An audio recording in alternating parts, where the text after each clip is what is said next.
Bonjour à tous et bienvenue dans cette nouvelle vidéo. Aujourd'hui, vidéo spéciale, on va créer un petit challenge. Ce sera le Ghibli Challenge qui se déroulera du 1er juillet au 31 août. J'ai décidé de créer ce petit challenge parce que, en général, l'été, on a pas mal de challenges qui sont mis sur les réseaux, mais c'est pas vraiment le genre qui me plaît, c'est plutôt des challenges sur les thèmes de l'été, de la plage, beaucoup de romance. Donc moi, ça me dérange pas d'en lire un petit peu, mais pendant 2 mois, ça fait beaucoup quand même. Donc j'ai décidé de créer mon propre challenge avec un thème qui me tient tout particulièrement à cœur, qui sont les films d'animation des studios Ghibli. J'étais assez étonnée que personne n'ait pensé à créer un challenge avec cet univers-là, mais je suis très contente de le créer aujourd'hui et je suis contente aussi de pouvoir mélanger ces deux passions. Alors, qu'est-ce qu'on aura à faire dans ce challenge? Eh bien, tout simplement, valider un maximum d'items pendant ces 2 mois. Et tout ça pour nous donner des idées de lecture, sortir des livres de notre pile qu'on n'aurait peut-être pas sortis, et ensuite partager tout ça sur les réseaux pour pouvoir en discuter entre nous. On ne perd pas de temps, donc je commence tout de suite avec les 15 items qui feront partie de ce challenge. Pour commencer, nous aurons Nausicaa et la vallée du vent, qui sera l'item où nous devrons lire un livre avec un héros ou un justicier, ou un personnage qui va sauver le monde d'autres personnages, voilà.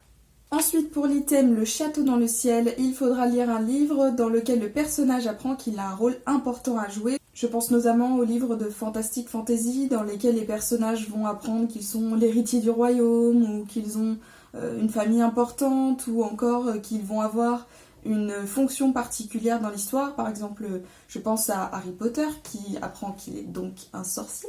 On continue avec l'item Mon voisin Totoro, dans lequel il faudra lire un livre où le personnage principal aura moins de 10 ans, donc où ce sera un enfant.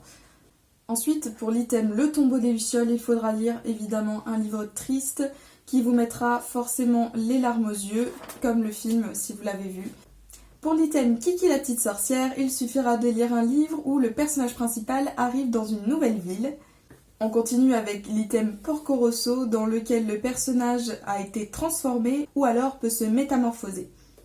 Ensuite, pour le film Si tu tends l'oreille, nous devrons lire un livre dans lequel il y a une forme d'art, que ce soit la musique, la peinture, le dessin, la photographie, n'importe quoi, tant qu'il y a un aspect créatif à l'intérieur.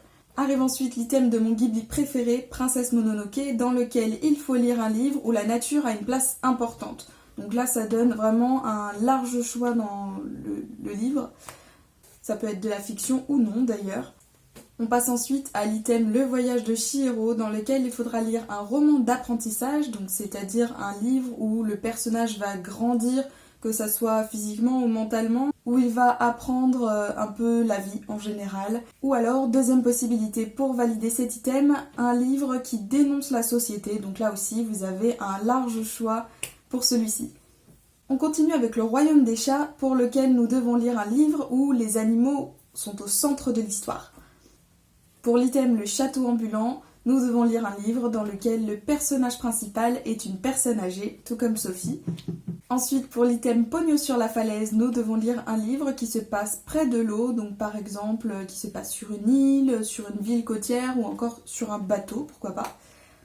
Pour Arrietty, le petit monde des chapardeurs, nous devons lire un livre dans lequel un peuple est en danger, donc ça peut être un peuple qui a vraiment existé ou pas. Donc pour moi, les dystopies fonctionnent très bien s'il y a des histoires de clans par exemple ou de castes.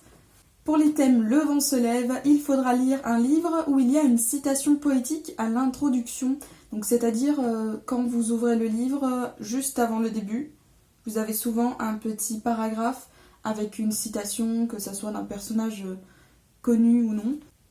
Et c'est très souvent de la poésie, alors ça marchera pour cet item. Et enfin, pour le dernier item qui est le conte de la princesse Kaguya, il suffira de lire un conte ou une réécriture de conte.